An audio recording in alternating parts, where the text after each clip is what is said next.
Hey guys, welcome back to more AFK Arena. In today's video, we're over on Kiasma's account to check out Leofric. Now, we've got two options for him. I haven't gone full in on the furniture yet on our copy. We've got 30 signature item, but only 2 furniture. So we do have this one here as well, which is going to be the maxed out one, which I think we'll test with getting that the furniture is going to be nice on top of everything else. But this one, obviously, you do get the artifact. However, I don't think the artifact is like a vital part to him. I feel like he doesn't 100% need it. Like, obviously things like Drew's Call as well would be nice on him, but we're going to go ahead and test him maxed out with this and see what he can do.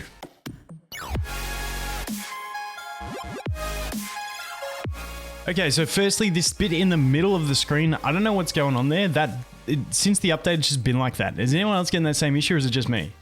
Because on all my instances, it's doing that. So I don't know what's going on, but hey, we will live with it. So this one, I just jumped to the game. Obviously, Kiasma was doing a little bit of testing, and this was using in like his Leofric, not the test one with the furniture.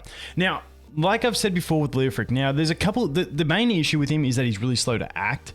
So he's gotten, I don't think there's going to be a Leofric team. He's not a core member of any team, in my opinion. I feel like he's going to be that sub-in choice for different teams. For instance, here, you know, he works well with the more stall type slow teams because that lets him ramp up, get his, you know, fears out and stuff like that. However, I feel like he can work okay in some burst teams, kind of like the Lucretia, because he gives that immunity, which is going to avoid that quick damage. So I think he's got like multiple uses, and I don't think he's going to be the best option every time in any team. It's just going to be up to testing different teams and seeing what he does actually function in. So we're just going to test him in a few teams here and see how he goes. Now this is the one without furniture, so we're going to compare runs, see how this goes. So we lost Damon really quick. Could still do this with just Grizzle, to be fair. We'll see how Grizzle pans out. We do have the Desire in this one as well, avoiding that burst from the Belinda, which is also nice. Desire is down. Grizzle's dropping hard. Hopefully skeletons die a bit quicker. There goes the Shadow Must-Have. It's actually like you can see the sustain happening here. Now, unfortunately, the Screg is behind him, and Screg's mounted, so he's immune anyway. But it should actually get this done. We should, unless they get a real quick burst with that Screg. Can we please drop that Screg?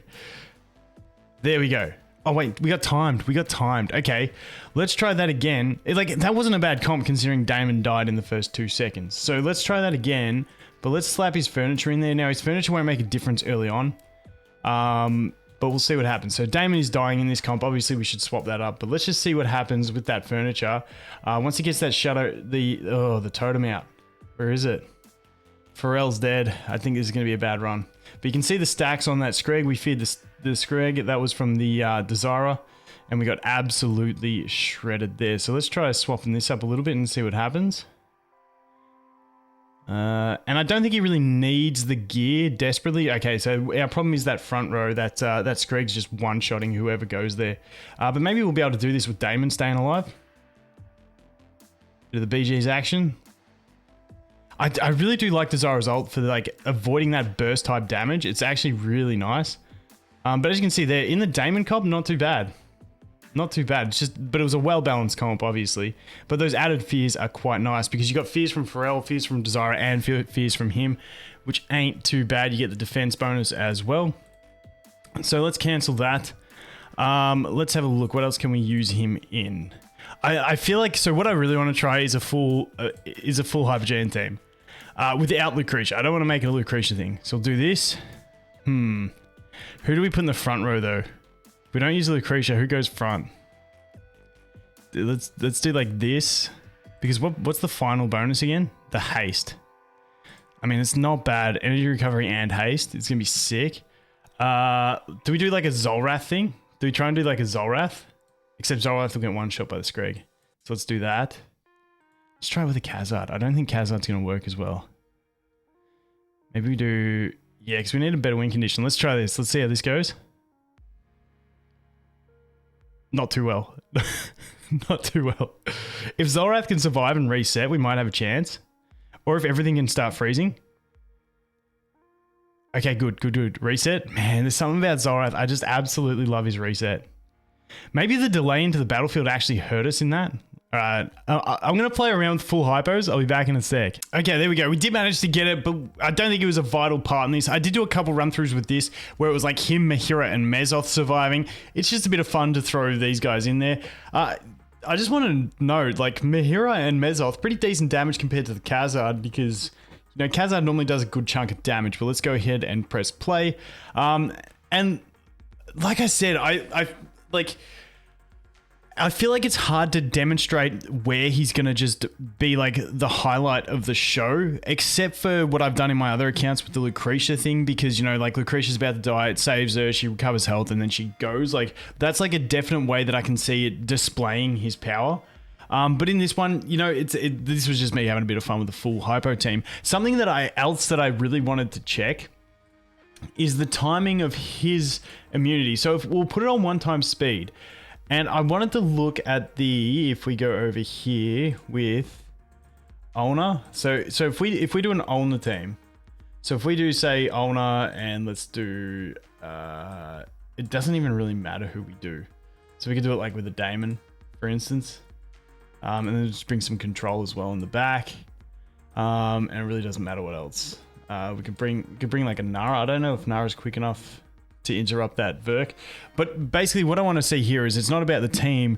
This is more about testing the timing of his thing with the invincibility that you get from Ulna to see the timing, because I think he takes like 7 seconds when I counted it to actually use his invincibility thing. But let's go begin. Let's put it on 1x speed. So here we go. We're still waiting. There we go. He does it then. So he actually applied it to Ulna. So it does come up after Ulna's. So you can actually get like a double effect on Ulna's invincibility with that, which actually isn't too bad.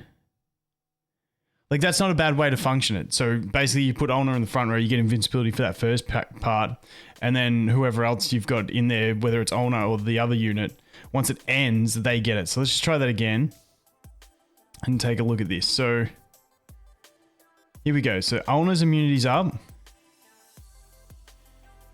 Now he's going to go ghost form.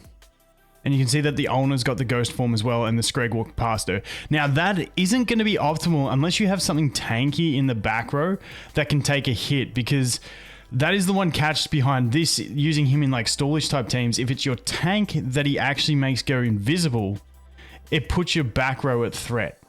So in that sort of case, you'd almost want the Daemon in the back row with something else decently tanky in the front row, so that when they go invisible, it goes back. So that's where it's actually going to be like a bad thing, and you're really going to have to play around with the positioning of it, because it's like, yes, it's nice to get invincibility on something, but it's really bad if it's something that you don't want to get it. Actually, something I'm curious about, I think he's too slow for it. So what I want to test is, if we go like you and you, literally all I want to test is this guy.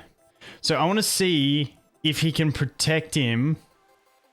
Let's put a chicken in there for the lols. So my thing with Kren, so Kren's biggest Achilles heel, in my opinion, is the fact that he runs forward to blow someone backwards, which is just a fail every time because he just runs forward and gets killed.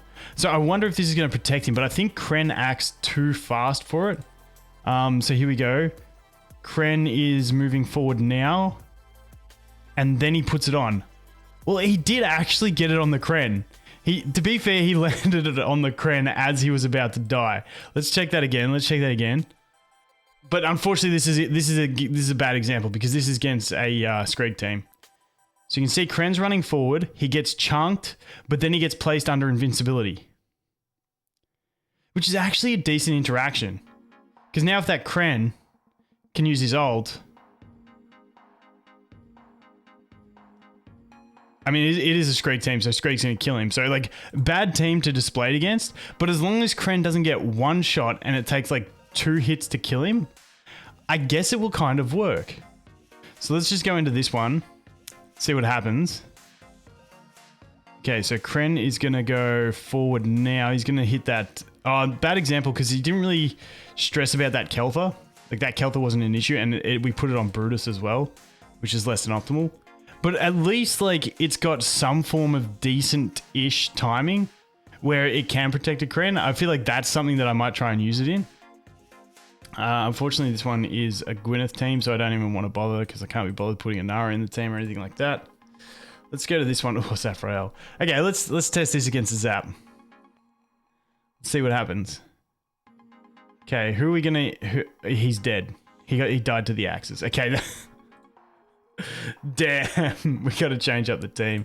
But at least that shows, like, I'm actually kind of cool with that. I'm actually keen to test it with like an elite copy of him with a Kren to see how it'll work against certain teams. But yeah, this team obviously just sucks because the Screg's the furthest forward.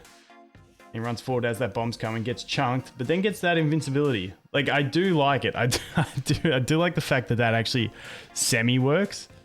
Like a little bit. Oh, Kren's pretty far back. Is that Screg mounted up? Because if Screg's not mounted up, oh no.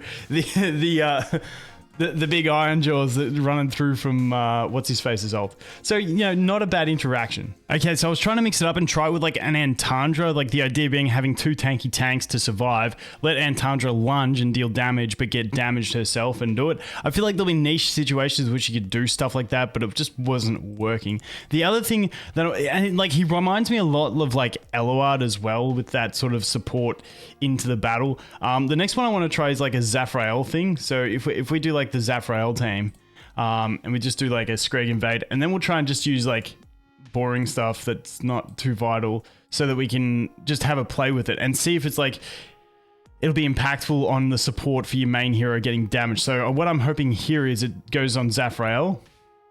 I didn't see who got it. It looks like Titus got it. Yeah. So that didn't work too well either. But once again, I feel like it's just going to come down to like, this one's really bad for invade actually. So Zafrael got it that time, but it's not going to be enough. We can't use that team against the poisons is the issue. So let's just swap this up. Let's go up against something like this. Oh, let's see. So let's see how this functions.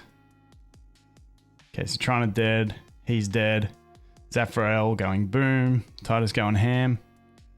Like, I feel like it's a real awkward one for me because I feel like he's trying to take like that Eloard style of role where you're protecting someone, but it's like, and like, yes, you could put him in God Comp and stuff like that. I definitely think he'd be fine in God Comp, especially like in teams with Mahiro where you get a 2-piece bonus as well. But like, everything can work in that. So like, it's these type of teams that I want to see if he will actually have like a suitable function to really perform in.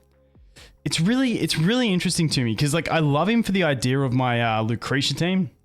And so obviously he's worked in that one, but I love him for the idea of my Lucretia team just because it's got a set goal in what you're trying to do. You're trying to have one other character alive. There's no RNG about it. Everyone else has to die.